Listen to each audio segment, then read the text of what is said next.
कड़वा होता है।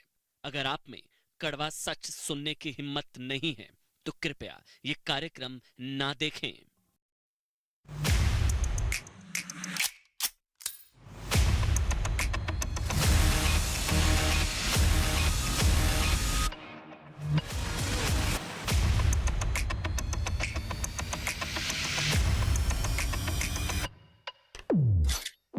नमस्कार, देश नहीं झुकने देंगे। मैं हूं आपके साथ अमन चोपड़ा। सीधा सा सवाल, कृषि कानून को रोका, टुकड़े गैंग को मौका। नमस्कार, मैं हूं आपके साथ अमन चोपड़ा। कृषि कानून निलंबित था। सोचिए, इस चीज को बहुत ध्यान से समझिएगा।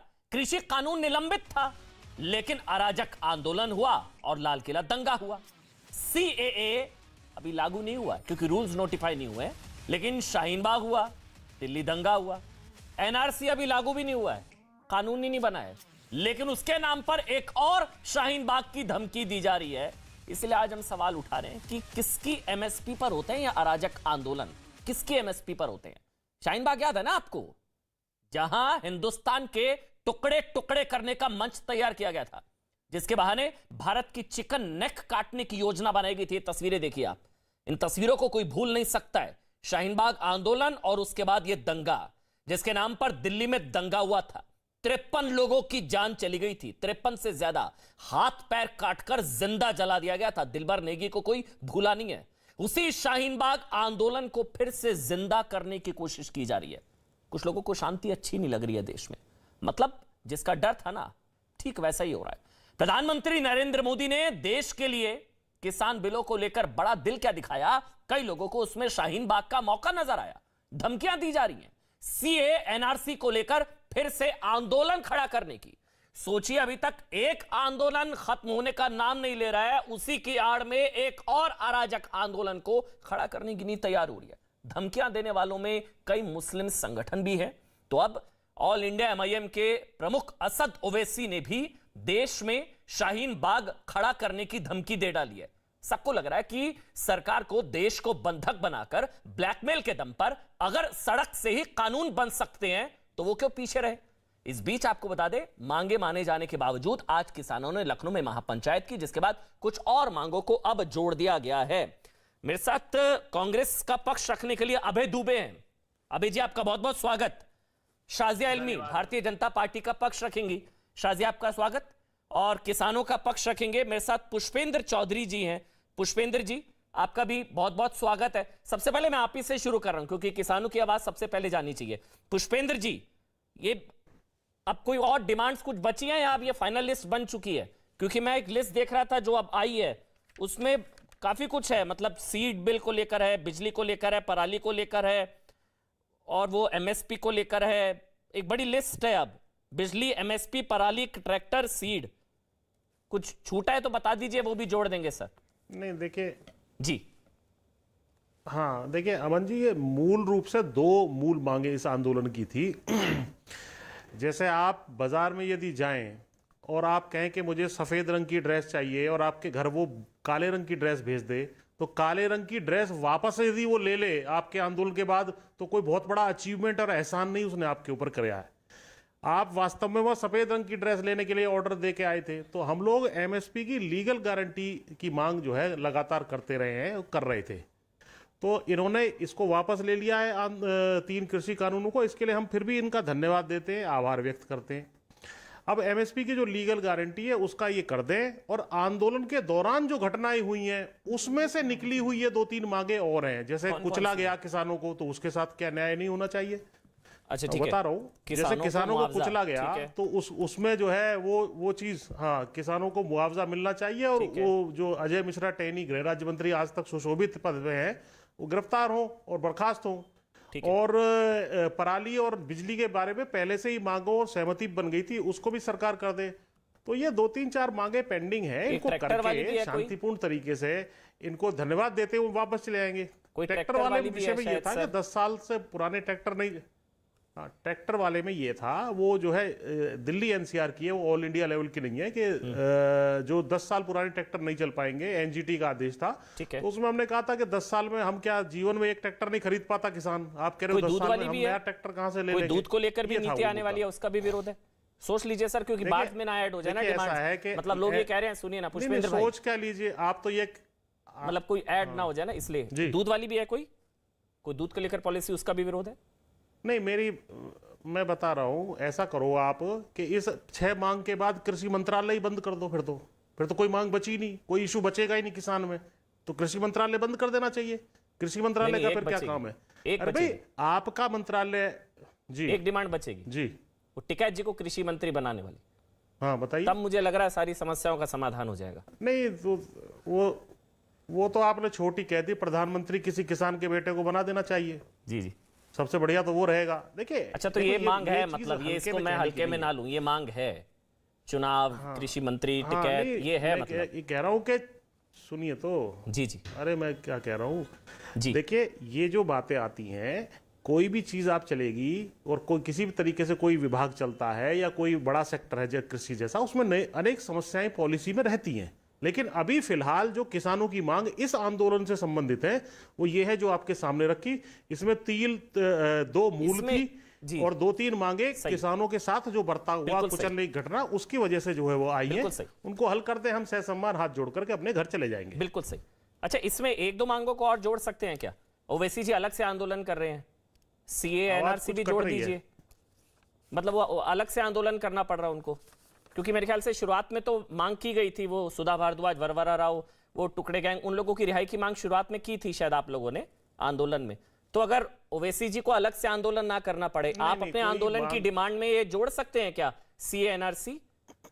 मतलब लोग और परेशान नहीं होंगे, कोई और सड़क नहीं बंद होगी। नहीं, ये कोई मांग नहीं थी और एसकेएम ने अपनी मांगों को स्पष्ट रूप से प्रधानमंत्री जी के पत्र में लिख दिया है। उसके अलावा फिलहाल कोई मांग नहीं है। इस आंदोलन से संबंधित जो करंटली चल रहा है, इससे संबंधित कोई मांग नहीं है। उसके अलावा किसानों की समस्याएं हैं, उनको हल करने के लिए मंत्रालय है, सरकार है, नहीं होंगी तो फिर आंदोलन हो सकते हैं। जी, तो उनकी डिमांड को ऐड कर लीजिए ना, सीए एनआरसी, वो अलग से आंदोलन करना पड़ेगा उनको। अरे हम तो आपकी डिमांड को ऐड करेंगे। आप बताइए आपकी तनख्वाह 10 गुना करने की कोई डिमांड रखते हैं क्या? बताओ। मैं सुझाव दे रहा था, सारे एंकरों की तनख्वाह 10 गुना कर देते हैं। पुष्पेंद्र जी मुस्कुरा के, मैं तो आप अच्छे से जानते हैं, हम लोग मुस्कुरा के बात करेंगे ना। मैं तो सुझाव दे रहा था पुष्पेंद्र जी, क्योंकि मुझे याद है, मुझे वो याद है, वो तस्वीरें आई थी जिसमें इन लोगों की रिहाई की मांग की गई थी, तो एजेंडा थोड़ा सा उस तरफ भटका था, तो अलग से ना आंदोलन करना पड़े। मतलब एक बार मुझे बोलने दीजिए, असल में वो ये रहा है, अब एक और आंदोलन होगा, फिर और सड़कें जाम होंगी, फिर और शाहीन बाग एक और बनेगा। जब आप लोग कर ही रहे हैं तो अपने एजेंडा में ये 2-3 ऐड कर लीजिए ना, सीए एनआरसी और एनपीआर, ये भी कर ही रहे हैं जब, मतलब ये भी कर लीजिए। नहीं, मैं बता, शोएब भाई परेशान नहीं होंगे, उनको फिर से आंदोलन में उतरना पड़ेगा। आप एक सेकंड में बता देता हूं, इस आंदोलन में अगर आप गाजीपुर पे आए, यहां पर जो लोग सरकारी कर्मचारी, पैरामिलिट्री फोर्सेस, जिनकी पेंशन बंद कर दी गई थी, वो भी टेंट लगा के बैठे हैं, लेकिन वो मूल मांग नहीं है।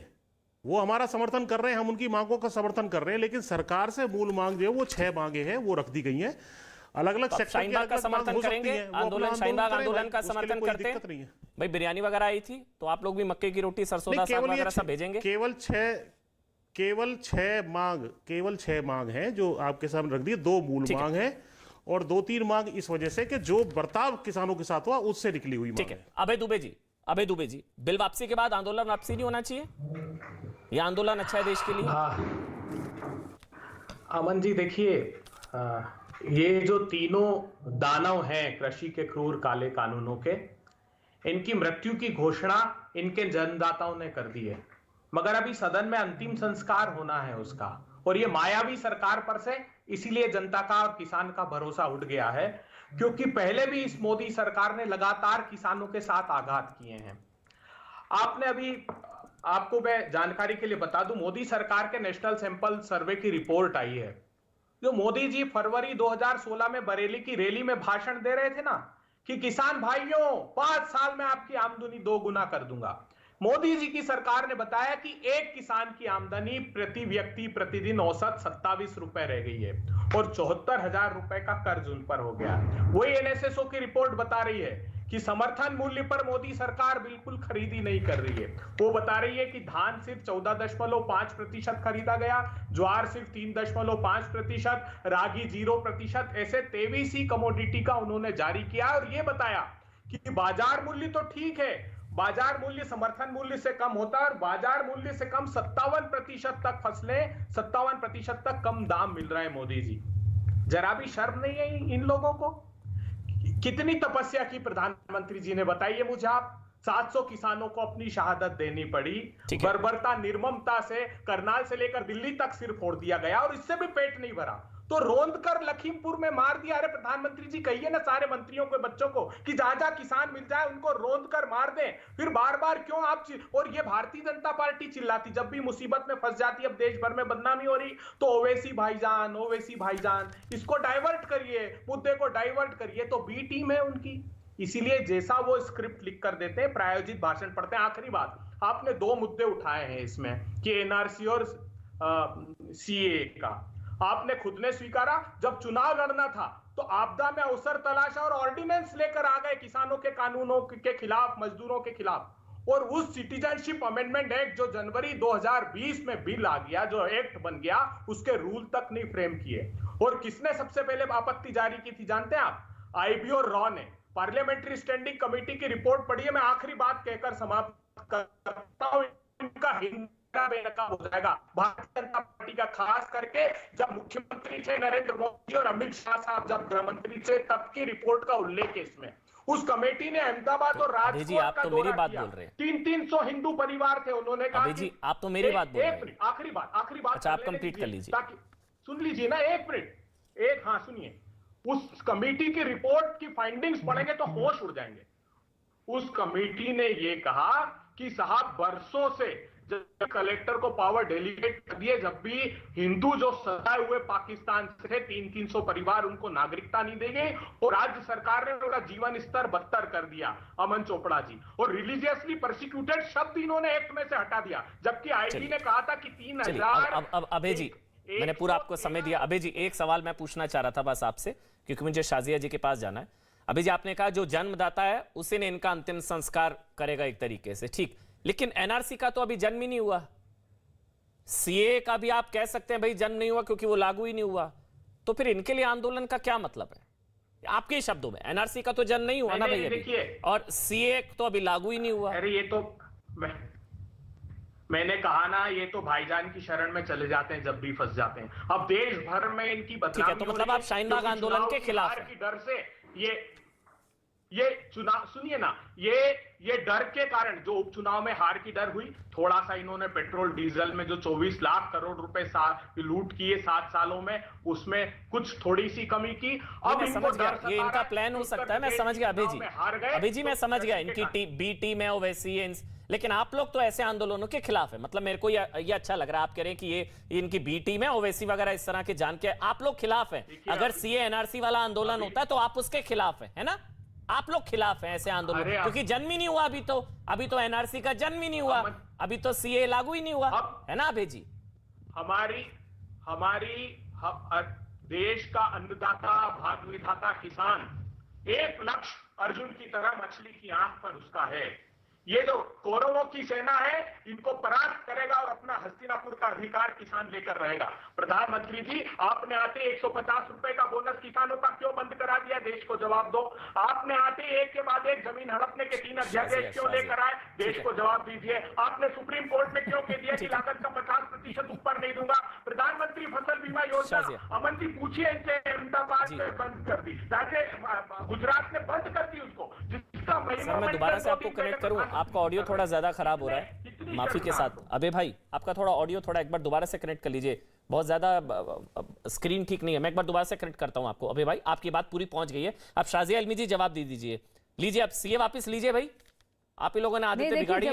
मेरा सवाल सुनिए, आप ही लोगों ने आदतें बिगाड़ी है। पहले तो मैं कहूंगी सीए वापस लीजिए वरना शाहीन बाग होगा। बहुत हमारे अभय भाई जो हैं बहुत, मेरी आवाज आ रही है आपको? जी बिल्कुल आ रही है।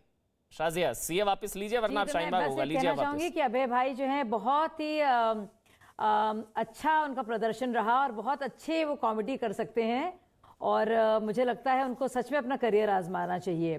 तो मैं बताना चाहूंगी दर्शकों को कि 30,000 किसानों को धान की खरीदारी से फायदा हुआ है। सिर्फ मैं 2021 की बात कर रही हूं, और धान का जो प्रोक्योरमेंट है या खरीद है वो 1,46,505 मेट्रिक टन, और पंजाब में 1,41,00,000, बल्कि माफ कीजिएगा 14,11,00,000 टन से ज्यादा हुई है।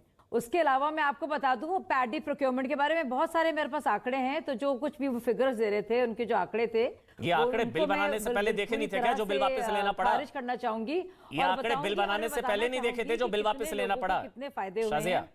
1031 ये आंकड़े बिल बनाने से पहले नहीं देखे थे क्या, जो बिल वापस लेना पड़ा? किसानों को फायदा हुआ जी। ये आंकड़े बिल बनाने से पहले नहीं देखे थे? होमवर्क नहीं किया था?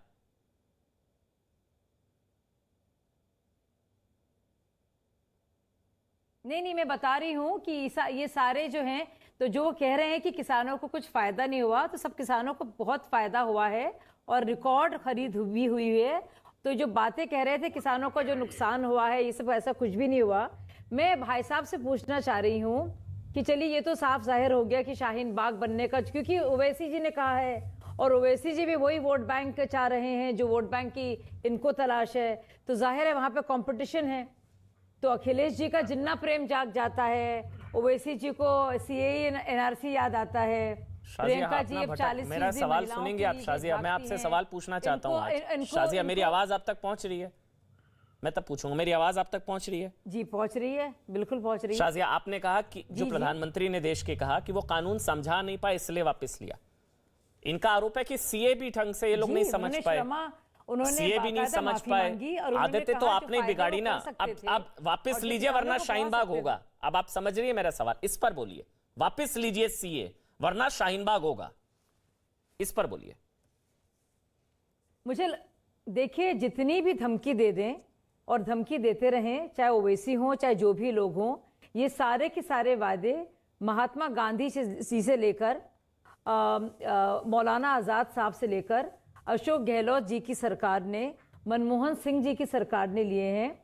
और अगर उनको करना है तो कीजिए, अगर आपका काम आंदोलन खेलना है तो खेलिए। मतलब हंसी आ रही है नहीं होगा ना पुष्पेंद्र जी की बात, क्योंकि भरोसा नहीं रहा है, कुछ पता नहीं कल को उठे, कल को आप लोग कहें सीए भी वापस हो गया, कुछ भरोसा नहीं। मतलब नहीं शाजिया, सीए वापस नहीं होगा ना, एक बार थोड़ा श्योर कर दीजिए, मुझे अच्छा लगेगा। आपके पास नहीं है जी शाजिया, कुछ करने को नहीं है, कुछ कहने को नहीं है। शाजिया, एक बार थोड़ा ना डंके की चोट पर एक बार बोल दीजिए, जितने भी मेरे दर्शक इस वक्त देख रहे हैं उनके लिए, कि हाँ, मैं शाजिया इल्मी राष्ट्रीय प्रवक्ता ये आश्वासन देती हूं कि सीए वापस नहीं होगा। भैया एक बार बोल दीजिए, मुझे अच्छा लगेगा।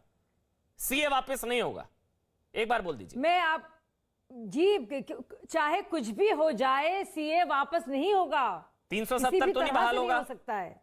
और ये एक प्रॉमिस, ये एक जी, क्योंकि बाकायदा ये एक कानून के तहत, नहीं आप लोग यही बातें कृषि कानून को लेकर भी कहते थे ना। पूरी पार्लियामेंट थी, ये कोविड के दौरान ना हुआ। और सुनिए, और इसमें तो किसी भारतीय का कोई ताल्लुक भी नहीं है। यहाँ पे तो बाकायदा भारत के किसान यही बातें आप कृषि कानून को लेकर भी कहते थे। आप थोड़े सवाल आपसे तल्ख हो रहे हैं। सुनिए, आप लोग इतने कॉन्फिडेंस से कृषि कानून को लेकर भी कहते थे। अमन जी, मैं कह रही हूँ नहीं वापस होंगे कृषि कानून, नहीं वापस होंगे। कैसे भरोसा करें भाई? ये लोग सड़कों पर उतरेंगे, दंगा होगा, सब कुछ होगा, इनको कन्विंस नहीं हो पाएंगे, फिर वापस हो जाएगा। कमेटी बनी थी, वो भी कहा था बाद में लागू करेंगे, क्योंकि इसको लेकर, पर आप देखिए कितना विकराल रूप इसने लिया है। और मैं एक और चीज अमन जी आपसे कहना चाहूंगी, ये जो सीए का कानून है, तो ये तो किसी भारतीय नागरिक पर, मुसलमानों की बात की जा रही है, इस पर असर भी नहीं पड़ रहा है। ये तो वो आप लोग समझना ही नहीं चाह रहे। ये चीज तो लोग हैं, जैसे कृषि कानून नहीं समझ आ रहा था उनको, वैसे सीए भी उनको समझ नहीं आ रहा है। अब नहीं समझ आ रहा है तो फिर वापस ले लीजिए ना भाई। जैसे कृषि कानून नहीं समझ आ रहा था ना उनको, उनके फायदे का है, वैसे ही सीए उनको समझ नहीं आ रहा कि भारतीयों से कोई लेना देना ही नहीं है। अब उनको वो भी नहीं समझ आ रहा है, तो फिर क्या करें? फिर वो देखिए, शोएब जमाई तैयार बैठे हैं शाहीन बाग में जाने के लिए, वो मीडिया कोऑर्डिनेटर थे, तैयार बैठे हैं वो। अब उनको लग रहा है कि उनकी भी दुकान खुलने वाली है भाई, क्योंकि ये हो सकता है तो वो भी हो सकता है। वो जाए, वो बैठे। मुझे लगता है प्रधानमंत्री जी ने सोच समझकर इस रिट्रीट को किया है, इस फैसले को लिया है जो किसानों को लेकर है, वो 3 कानूनों का जो की बात है। और मुझे लगता है, और वो फायदा जो किसानों को मिल सकता था वो नहीं मिल रहा है, बल्कि इस पर एक मजाक भी शुरू हो रहा था कि जो असली किसान हैं वो शायद ना आंदोलन करें क्योंकि उनको जो फायदा मिल रहा था वो नहीं मिल पाया। ऐसी वाली लेकिन बात आप नहीं है देखिए शाजिया अमन जी, जी, ये ना बहुत गंभीरता से ना एक अंदर एक बहुत विकराल रूप वहां पे ले लिया था। और आप देखिए जिस तरह के एक मिनट आ रहा हूं, अबे दुबे जी आ रहा हूं, मैं ना बहुत गंभीरता से बात कहता हूं। इशू आप देखिए जो ब्रीफिंग्स हुई हैं। नहीं शाजिया जी, ये जो आपने कहा ना हंसी मजाक में, बहुत गंभीरता के साथ मैंने 10 बार कहा है कि ये असली किसानों की गलती थी। 86% किसानों की गलती थी, वो सड़कों पर नहीं उतरे, ये उनकी गलती थी। अब क्या है कि कोई बिल आता है ना तो उसके समर्थन में सड़कों पर उतरना पड़ेगा कि वापस ना हो जाए। अबे दुबे जी आप बोलिए, जो उसके बाद मैं सुबुही और शोएब जमाई आपके पास आऊंगा। एक एक करके बोलते हैं, एक एक करके। अब पहले अबे दुबे बोलेंगे। रूप ले लिया था बिल्कुल अबे दुबे, अमन जी देखिए देश को अबे दुबे, अबे दुबे, देश को अंधेरे में रखा गया। अटल बिहारी वाजपेयी जी के समय से रिफॉर्म्स स्टार्ट हुए थे 2003 से। 4 कमेटियां बनी, चारों ने कहा कि चूंकि एग्रीकल्चर स्टेट सब्जेक्ट है इसलिए स्टेट इसको इंप्लीमेंट करें। और ये मेरे पास लोकसभा का जवाब है, ये लोकसभा का जवाब है मेरे पास मोदी जी का। ये जवाब दिया है उन्होंने 13/11/2019 सिंह जी का सवाल 13/11/2019 को ये जवाब दिया है कि सारे के सारे ये जो प्रोविजंस हैं क्योंकि उनके साथ परेशानी जरूर हो रहे हैं। अमन जी मैं ऐसे नहीं बात कर पाऊंगा, मुझे कुछ शाजिया जी वो स्काइप पर है, गहलोत जी का बयान है। शाजिया जी वो स्काइप पर है, ऑडियो नहीं आ पाएगा उनका, एक एक करके बोलेंगे। शोएब भी वेट कर रहे हैं क्योंकि वो स्काइप पर है। अब अमन ठीक है ना, वो 1 मिनट में कंप्लीट कर रहे हैं। अबे अमन जी ये सारे के सारे प्रोविजन लागू हैं, सिर्फ ये नहीं लागू था जो एसेंशियल कमोडिटी एक्ट में 2 सेक्शन में 1A ऐड कर दिया, जिसमें मुट्ठी भर पूंजीपतियों को असीमित मात्रा में संग्रहण की अनुमति दे दी। खुद सीएसीपी ने यह आरोप लगाया मोदी जी पर कि आपने जो दाल का स्कैम किया था 2,30,000 करोड़ रुपए का, वो फिर दोहराया जाएगा। ऐसे समय दाल बाजार में उतार रहे हैं आप, संग्रहित करके। व्यापारी जब किसानों की फसलें आने वाली होती है और प्राइसेस क्रैश हो जाती, मैं चुनौती देता हूं बाकी सारे के सारे प्रोविजन इस एक्ट के, चाहे वो इस्टेब्लिशमेंट ऑफ प्राइवेट मार्केट हो, चाहे वो कॉन्ट्रैक्ट फार्मिंग हो, चाहे प्रोविजन ऑफ ई ट्रेडिंग हो, चाहे सिंगल पॉइंट लेवी मार्केट हो, यूनिफाइड सिंगल ट्रेडिंग लाइसेंस, सारे प्रोविजन मोदी जी ने देश की आंखों में धूल झोंकी। और अब ये बात समझ में आ गई कि 5 पूंजीपतियों की अपेक्षा किसान जो है वो इन परिस्थिति में शोएब के पास जा रहा हूं। ठीक है, अब मुझे शोएब के पास जाना है, शोएब जमाई और सुबही खान के पास जाना है। शोएब, दुकान खुलने वाली है?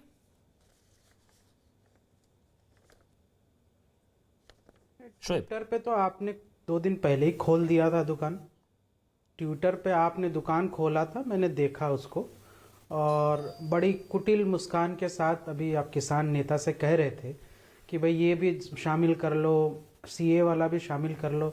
मैं इसी अंदाज में एक बात प्रधानमंत्री जी और आपको कहना चाहता हूँ कि भाई बार बार माफ़ी मांगने की क्या ज़रूरत है, एक ही बार अभी कर लो।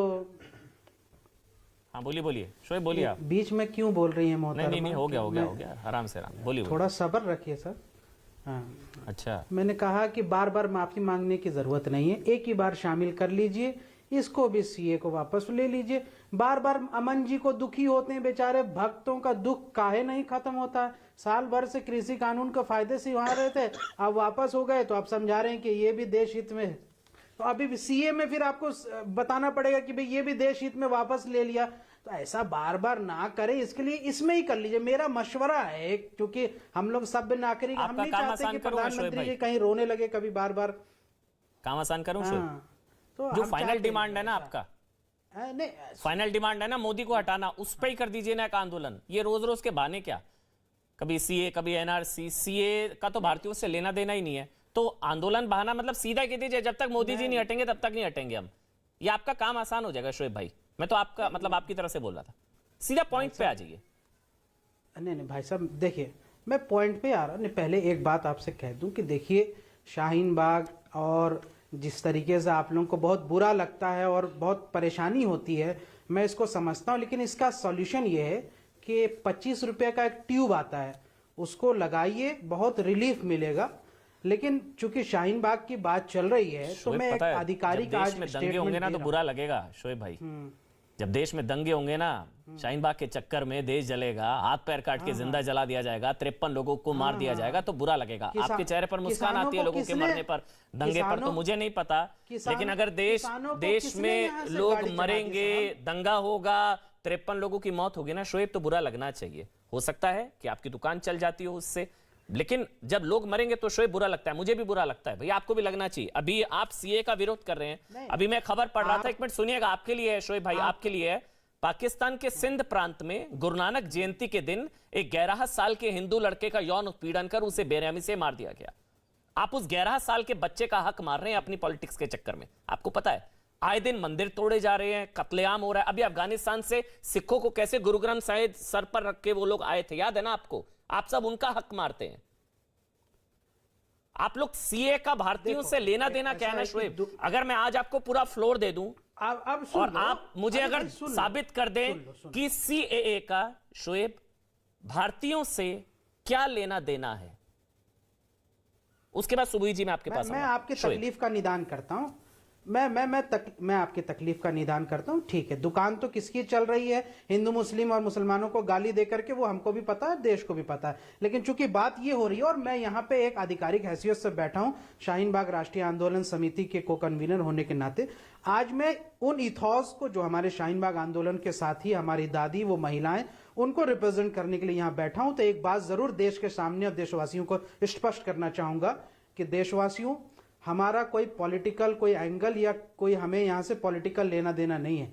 हमारा मामला सिर्फ इतना है कि प्रधानमंत्री ने जिस तरीके से कृषि कानूनों को वापस लिया है, उसी तरीके से सीए कानून जो संविधान की 14 और 15 आर्टिकल का उल्लंघन करती है, उसको वापस ले ले।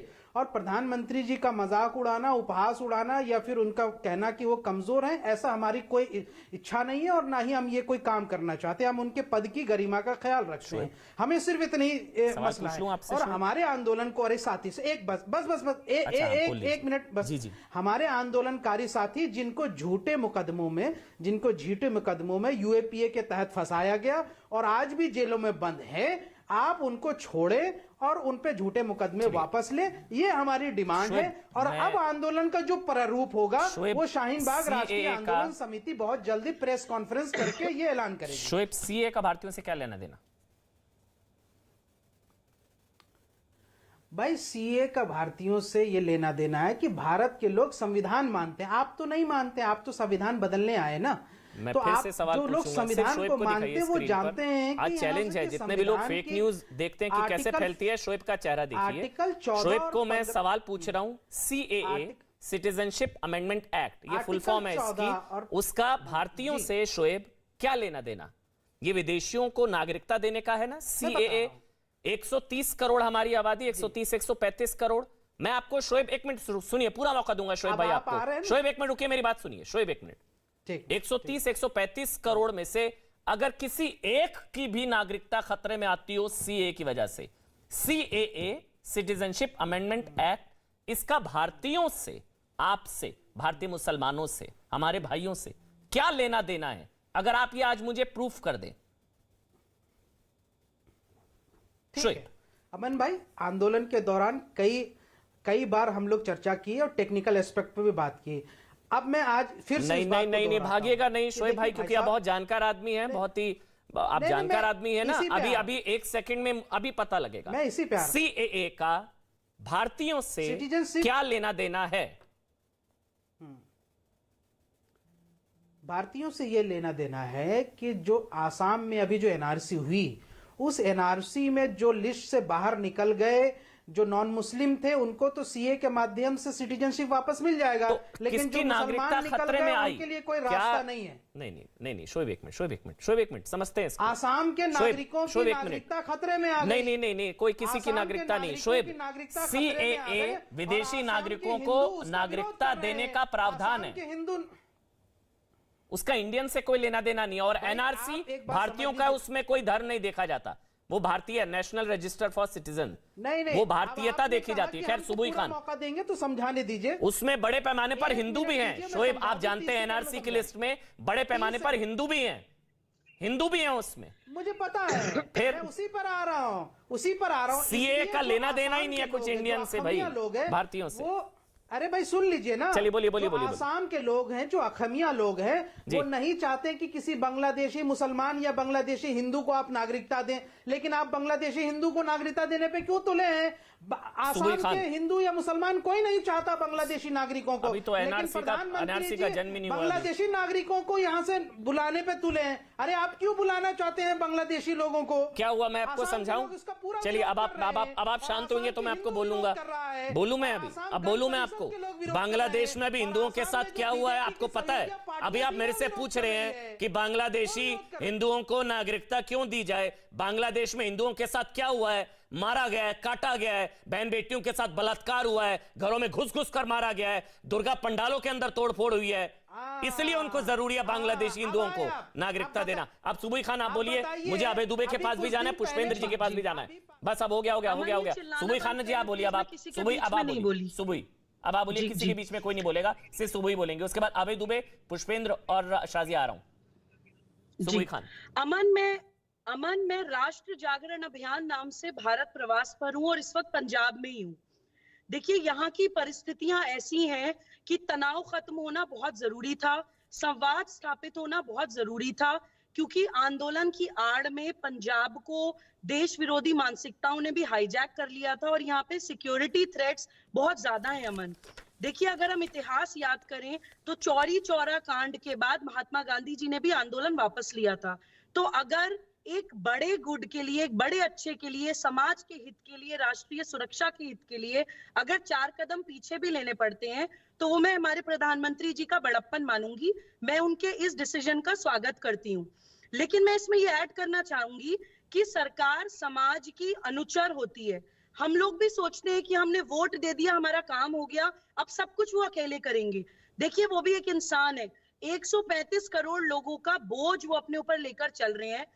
मतलब पूरा इलेक्शन ही हर जगह सिर्फ मोदी जी के नाम पर जीता गया था। मैं कहती हूँ कि हमारे प्राइम मिनिस्टर को माफी नहीं मांगनी चाहिए थी। भारतीय जनता पार्टी के जितने भी किसान मोर्चा के जितने भी नेता हैं या किसान मोर्चा के जितने भी लोग लीड कर रहे हैं, उनको माफी मांगनी चाहिए थी कि जब ये कानून ठीक था या इसमें बातें जो थी वो किसानों के समर्थन में थी, तो वो क्यों नहीं संवाद स्थापित कर पाए। उनको सरकार के और आंदोलनकारियों के बीच में एक संवाद स्थापित करने की आवश्यकता थी। जो भी जेन्युइन मांगे भी थी किसानों की, जेन्युइन बड़प्पन का मतलब समझते हैं, इनकी आदतें बिगड़ गई हैं। इनको तो लग रहा है कोई दबा रहा है तो दबा दो। बड़प्पन का मतलब समझ रहे हैं लोग। ये लोग तो कह रहे हैं अब फिर शाहीन बाग में बैठेंगे वे लोग। एग्जैक्टली अमन, देखिए इसका एक आफ्टर इफेक्ट तो होना ही है। प्रधानमंत्री के सलाहकार समिति में होना चाहिए। ठीक है, एक मिनट, शोएब एक मिनट बोलने देते हैं। वो आपके बीच में नहीं बोली थी, बीच में मत बोलिए। हाँ, वो नहीं बोली थी शोएब आपके बीच में। ठीक है ना, एक एक अमन देखिए, हर चीज के 2 पहलू होते हैं। इसका नुकसान भी होगा कि जितनी भी ये आंदोलन की आड़ में काम करने वाली देश विरोधी शक्तियां हैं, ये अभी उछलेंगी बंदरों की तरह। इनको लगेगा कि हम कुछ भी करके वापस कर सकते हैं। लेकिन मैं समाज को बोलती हूँ कि अब समाज के जागृत होने का समय है कि अगर सीएनआरसी के विरोध में भीड़ दिखती है सड़कों पर, तो सीएनआरसी के समर्थन में भीड़ क्यों नहीं दिखती है। अगर किसान आंदोलन, किसान कानून के विरोध में भीड़ जमा हो सकती है, मतलब आप ये कह रही है इनके बैठने से पहले समर्थन वाले बैठ जाएं सड़कों पर जाकर। अब यही चलेगा क्या लोकतंत्र में? भाई भीड़ तंत्र थोड़ी ना चलेगा, सड़क से कानून बनेगा क्या? ये तो बड़ा ही कानून नहीं बनेगा। ये देखिए कितनी खतरनाक चीज है, दिखानी पड़ती है। क्या आप, अब मैं पहले पुष्पेंद्र, फिर अभय दुबे जी और शाजिया मैं आपके पास आऊंगा। पहले पुष्पेंद्र जी बोलेंगे। पुष्पेंद्र जी, आपका तो समर्थन होगा इन लोगों को, क्योंकि इन्होंने आपका समर्थन किया था, तो आप इनका समर्थन करेंगे, बनता भी है। पुष्पेंद्र जी देखिए, हाँ मैं बोल लूँ। देखिए, किसान अपनी मांगों को लेकर के आंदोलन कर रहे थे। आंदोलन करना वैधानिक है, संविधान के अंतर्गत है, लोकतंत्र का हिस्सा है। राम मंदिर आंदोलन के माध्यम से ये खुद ताकत में आए हैं, खुद पावर में पहुंचे हैं। तो ये कह दें या तो कि वे आंदोलन ही बैन करते हैं। केवल 5 साल में एक बार चुनाव होगा, उसके बाद चाहे गृह राज्य मंत्री आपको कुचले, चाहे मारे, चाहे कूटे, कोई नीतियां हम बनाए, 5 साल बाद हमसे बात करना। ये ऐसे लोकतंत्र नहीं चलता है।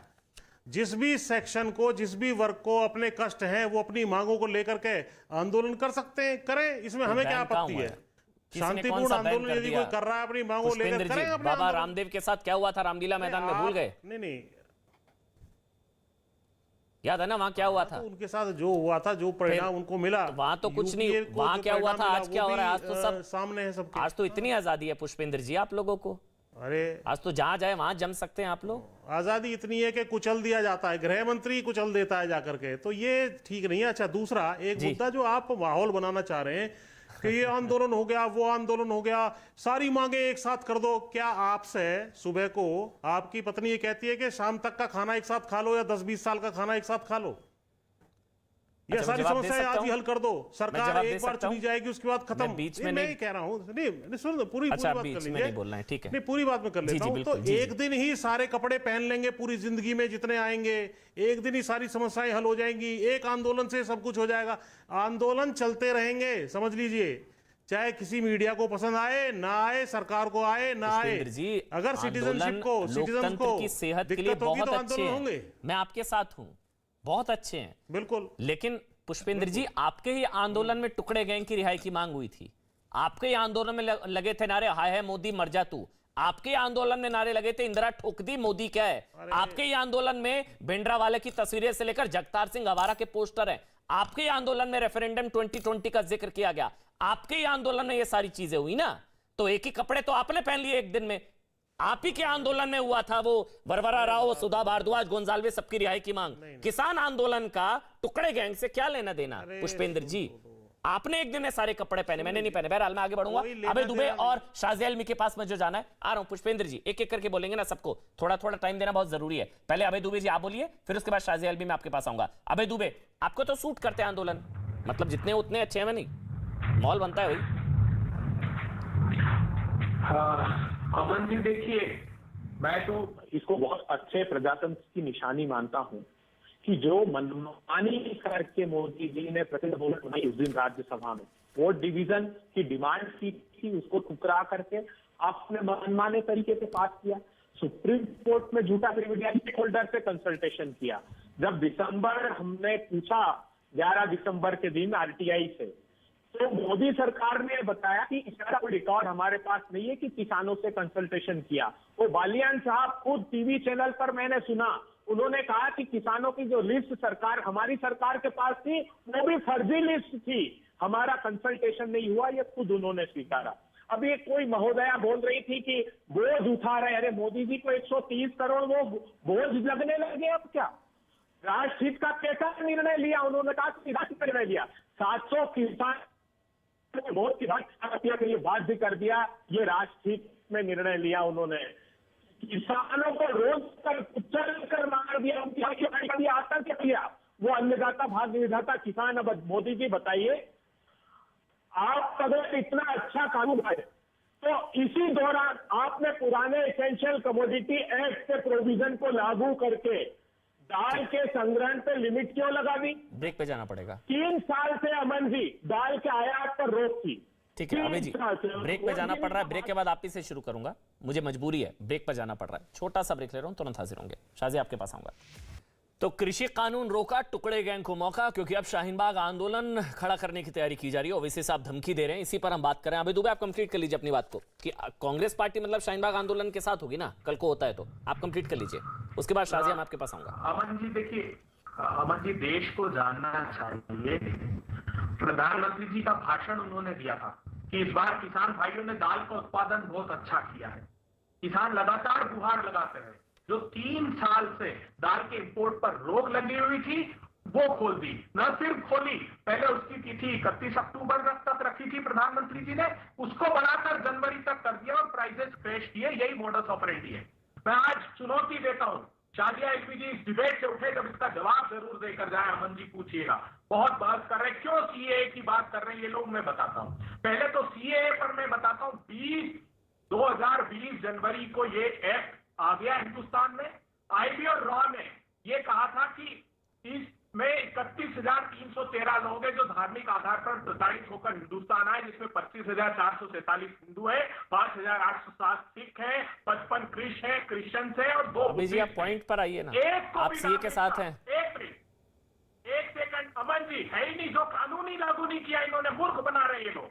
तो आप एक भी नागरिकता, तो आप शाहीन बाग के खिलाफ है, मतलब सुन लीजिए ये क्यों कर रहे हैं ये आज, मतलब आप शाहीन बाग के खिलाफ हैं? सुनिए ना, किसानों के आंदोलन से ध्यान भटक जाए लोगों का। और नहीं वो मैं समझ गया, आप बिल्कुल ठीक कह रहे हैं, इनकी स्ट्रेटेजी हो सकती है, लेकिन आप अपना स्टैंड मुझे बता दीजिए ना अभय जी, मुझे समझ नहीं आ रहा है। आप सीए के साथ हैं तो आप शाहीन बाग के खिलाफ हैं। अरे अमन जी, देश को एक्सपोज हो गए ये लोग। ये सिर्फ हिंदू मुस्लिम के अलावा कोई उपलब्धि नहीं इनके पास। रोज कर मार डाला किसानों नहीं, इनका छोड़िए ना, इनका सही बात है, जो देश का पेट पालता है उस अन्नदाता को ये तो 200 लोगों की हत्या के इरादे से सारी बातें ठीक है अभय जी, आपकी सारी बातें ठीक है अभय जी। आपका स्टैंड क्या है? आप सीए के साथ हैं, शाहीन बाग के खिलाफ है? क्योंकि शोएब जमई आपको सुन रहे हैं, मतलब कोई एक बड़ा पक्ष आपको सुन रहा है कि आप शाहीन बाग के खिलाफ है, मतलब आप सीए के साथ हैं और आप इंतजार कर रहे हैं बेसब्री से कि कब रूल्स नोटिफाई हो सीए के, है ना अभय जी? हम देश के साथ हैं। ये लोग देश को सिर्फ धर्म के आधार पर जाति सीए देश के साथ है, देश के खिलाफ है, बांट रहे हैं, इसलिए क्योंकि उपलब्धि नहीं है। अरे महंगाई की आग में झोंक दिया देश को। चलिए ठीक है, 20 लाख करोड़ रुपए पेट्रोल डीजल पर टैक्स ठीक, चलिए आप शाजिया बोलेंगे, आप शाजिया बोलेंगे, ठीक है अभय जी, अभय जी शाजिया बोलेंगे, उसके बाद सुबह और शोएब मैं आपको मौका दूंगा। पुष्पेंद्र जी आ रहा हूँ, शाजिया पॉइंट वाइज बात करूंगी तो ये बात साफ तय है और आपके डिबेट से ही तय हुई है, साफ जाहिर है कि हमारे कांग्रेस के जो भाई बोल रहे थे अभय जी, वो साफ तौर पर कह रहे हैं कि शोएब जमई जो हैं बीजेपी की बी टीम है और जानबूझ के उनको प्रोजेक्ट किया गया है।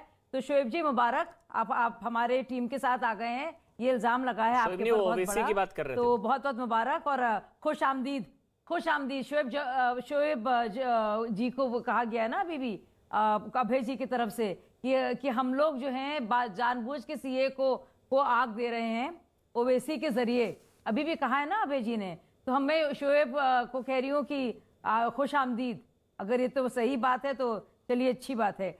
दूसरी बात, एक आदत है अभय जी की कि बहुत एक आंदोलन खत्म नहीं हो रहा, आपसे दूसरा खड़ा होने जा रहा है। आपसे उम्मीद थी कि एक आंदोलन खत्म होगा, यहाँ आपके रहते हुए दूसरा आंदोलन आने वाला है। बहुत सारी मुझे बात खत्म करने दीजिए, मैं पॉइंट वाइज बोलूंगी, उसके बाद जिसको जो बोलना है बोले। तो कॉन्ट्रैक्ट फार्मिंग जो थी ऑलरेडी थी अभय जी, आप प्लीज किसी तरह से अपने ये शब्दों के और जार्गन के इस मकड़ जाल में ना फंसाएं लोगों को। 2009 में वो हमारी सरकार थी, भाजपा छोटी पार्टी थी, अकाली दल बड़ी पार्टी थी, कैप्टन अमरिंदर की कांग्रेस की सरकार आई 2014 में, उन्होंने नहीं हटाया, उसके अनुसार अनुबंध होते थे, बल्कि किसान को मुआवजा देना पड़ता था और सजा भी थी। ये हमारे जिसको आप काले कानून कह रहे थे उसके जरिए तो उसके तहत तो किसानों को पूरा करने दीजिए उनको, ना तो कोई देना पड़ रहा था, कोई सजा उसको मिलती, ना उसको कोई फाइन देना पड़ता। तो मैं बता दूं कॉन्ट्रैक्ट फार्मिंग ऑलरेडी थी और बहुत सालों से थी, तो आपकी वो जो जानकारी है गलत है। दूसरी बात, आप कह रहे थे किस तरह की सरकार है और ये, तो आपकी सरकार से ज्यादा तो आप तो अन्नदाता की बात कर रहे हैं, आपकी सरकार तो गन्नदाता रही है, सब जानते हैं किस तरह से आपने ना, और मेरे इमरजेंसी की बात नहीं कर रही हूँ मैं, बाबा रामदेव की बात अमन जी कर रहे थे। अन्ना हजारे आंदोलन याद है आपको? मैं तब अदना सी सिपाही थी, अन्ना हजारे आंदोलन बड़ा भी नहीं हुआ था। कितनी बार आपने सड़कों पे आकर क्या कुछ किया है, आपकी पुलिस ने जो आपके तहत थी, मारा है, पीटा है, बूढ़े से अन्ना हजारे जी को जो 80 साल से भी ऊपर के थे उनको जेल में बंद किया है, हमारे जैसे लोगों को कितना सड़कों पे घसीटा है। आपको याद है निर्भय आंदोलन में क्या किया? एक्सपायर्ड टीयर गैस शेल्स आपने किए हैं। तो जो आपने किया वो रास्ता ठीक होता है क्या? बिल वापस ले लेना, उन्होंने जो किया इसलिए वो सत्ता में नहीं है ना, जो आपने किया वो सही किया, तो ज्यादा तो सड़क से ही कानून बनेगा ना भाई। और तीसरी बात में जो मैं कहना चाहती हूं, प्रो सीए वालों को सड़कों पर उतरना पड़ेगा ना, उन्होंने जो किया, आपने क्या किया? बिल वापस ले लिया, तो लीजिए फिर सीए, वरना शाहीन बाग होगा, हटाइए 370 वरना कश्मीर में होगा। नहीं, उन्होंने जो किया आपने क्या किया? आपको पूरी स्वतंत्रता है, लेकिन और सुनिए, आपको क्या लगता है पीएम को इस बात की जानकारी नहीं होगी, इस बात की आइडिया नहीं होगा कि अगर हम लोग कानून लेंगे तो ये सारे लोग इसमें रास्ता ढूंढेंगे? ठीक है, अब मैं शोएब और सुबई के पास जा रहा हूं, क्योंकि पुष्पेंद्र जी के पास भी मुझे जाना है, कि कमेंट सबका लेना, वाइंड अप का टाइम हो रहा है। पहले शोएब आप बोल लीजिए पहले, मतलब क्योंकि देखिए शोएब, आंदोलन से कोई दिक्कत नहीं है, दिक्कत यह कि कल को आंदोलन होता है तो फिर क्या आप गारंटी लेंगे कि भाई फिर से दंगा नहीं होगा? आंदोलन करिए, लेकिन आंदोलन के नाम पर दंगा वो नहीं होना चाहिए। आप गारंटी लेंगे आंदोलन होगा, दंगा नहीं होगा? शोएब बहुत जल्दी 2 पॉइंट बोलिए। पहली बात, किसान आंदोलन और सीएनआरसी का आंदोलन 2 अलग अलग हैं और दोनों की मांगे अलग अलग हैं। लेकिन हाँ, चूंकि जन आंदोलन है और हम एक अहंकारी सरकार के खिलाफ खड़े हैं, तो एक दूसरे से इंस्पिरेशन लेते हैं। किसान आंदोलन के तमाम साथियों और उनके संगठनों को बधाई कि उन्होंने सरकार को झुकाया और सरकार को उनकी बात माननी पड़ी। हम भी आपसे इंस्पिरेशन होकर के एक शांतिपूर्ण आंदोलन आगे भी चलाएंगे और मुझे उम्मीद है कि सरकार बिल को वापस लेगी और ऐसी अपेक्षा करते हैं हम प्रधानमंत्री जी से। वो बहुत सद्बुद्धि वाले हैं और बहुत कुछ समझते हैं, बड़े वरिष्ठ नेता हैं देश के। दूसरी बात कि अभी जो यहां से साजिया इल्मी जी ने कहा कि वेलकम हो जी, मुबारक हो। साहब मैं बता दूं, देश के मुसलमान जो है वो किसी पार्टी की बपौती नहीं है, ना ही मुसलमानों को वोट किसी पार्टी की बपौती है। अगर भारतीय जनता पार्टी मुसलमानों के हित में काम करना शुरू कर दे और आप हमें जिए और जीने देने वाली पॉलिसी पे काम करें, हमें परेशान ना करें, मॉब लिंचिंग ना करें, हमारे टांग में ना अड़ाएं, सीए को वापस ले लें, तो हम आपके साथ हो जाएंगे।